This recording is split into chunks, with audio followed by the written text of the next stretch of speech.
And some of us know about this because some of us have lived with secrets. Or maybe some of us still do. Maybe some of us, there's chapters in our life we really would wish that nobody else ever knew about. We know what it's like, some of us, to live with a secret that we really don't want anybody to find out about. Because when these guys in this story live with a secret, we tend to do two things. One, we tend to be overly critical and overreact to other people who have the same issue that we do. You can see it all the time. People with secrets tend to be extremely harsh and critical of other people who have that same struggle in their life. And it's almost a giveaway how we overreact to people who remind us of us.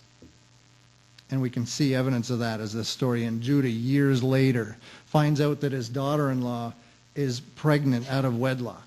And he goes into a rage, and he's on a rampage, and he says she should be brought out and burned. You know, we read that story and we go, where do you get off coming off so self-righteous? Where do you come from that perspective where you can stand in judgment or condemnation over anybody? But that's what people with a secret tend to do. And the second thing he did that people with a secret tend to do is that he lived his life alienated from God. He lived his life basically waiting for the bottom to drop out and for God to get him. So for 22 years he lived looking over his shoulder all the time, knowing what he'd done, knowing how horrible the stuff was that he had done, just waiting for God to lower the boom and to get him. Every time an animal got sick or something bad happened, he would immediately jump up. That God's moved in now. He's starting to lower the boom on me now. Every time for 22 years that anything went wrong in his life because he had alienated himself from God. He didn't know what to do with his guilt. He didn't know what to do with his conscience. This is one reason I think why so many times I talk to people about church, about their former participation in it maybe, or their reasons why they don't want to go back. And I can't tell you how many times people say, before I ever even walk in the door, I don't want to be there. I feel guilty. And I remember one time a guy saying that as we were leaving. I asked him, what'd you think? He goes, I just felt really uncomfortable, felt guilty. And I'm going, nothing that was said or done here was even about guilt or anything like that anywhere along the way. So I just can't help it. That's just the way I feel anytime I'm anywhere having anything to do with God.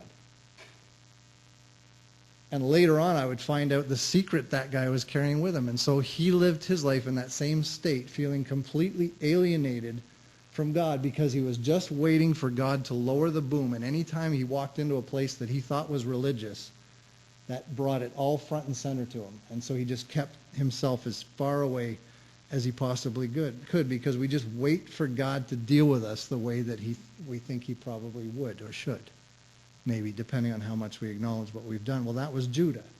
And every time anything bad happened, it was like, yep, here it comes. God's going to judge me. I'm done. This is the beginning of the end for me. I've had it. You know what's ironic in this story? Is that the whole time Judah's waiting for the bottom to drop out for God to really nail him, God's already decided, Judah, I'm going in a totally different direction with you here. I actually am planning to use you and use your family to affect the world. I'm going to bless the entire world through you. So Judah lived all these years alienating himself from God when God had totally different plans in mind for him. Okay, so we jump 22 years later. Jacob gets 10 of his sons together. Not Benjamin, the youngest one. He wasn't involved in this, but he sends them to Egypt to buy some grain. And some of us know how this story goes. Now, Joseph, unbeknownst to anybody in the family, not just survived, but he's worked his way. And he did some time in prison for stuff that he didn't do. He's not had an easy run. But at this point in time, 22 years later, Joseph is now the prime minister of Egypt. He's like the guy in charge, basically. He's saved the country because of his wisdom and by telling them how they should conserve their grain. And so they arrive, and there's probably tens of thousands of people there, but somewhere along the way, Joseph sees his brothers. So he brings an interpreter in, and he brings them over to talk to them through an interpreter because he didn't want his brothers to know it was him. He recognizes them. They don't have any idea that it's him.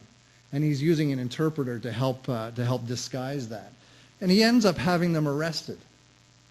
And then they start trying to defend themselves. And here's what they say. If you want to turn quickly over to chapter 42. Chapter 42, verse 21. It said, speaking among themselves, they said, this has all happened because of what we did to Joseph long ago.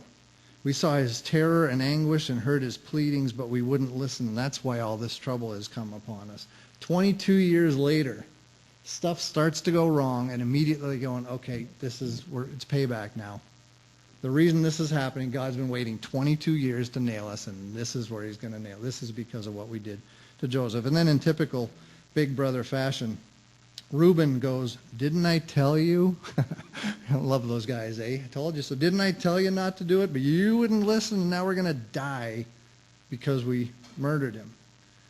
So Joseph hears it. He understands it. They don't think he can understand because they think he speaks a different language. But he actually leaves the room and has to compose himself. And he comes back, and he has Simeon tied up, one of the brothers, and detains him there.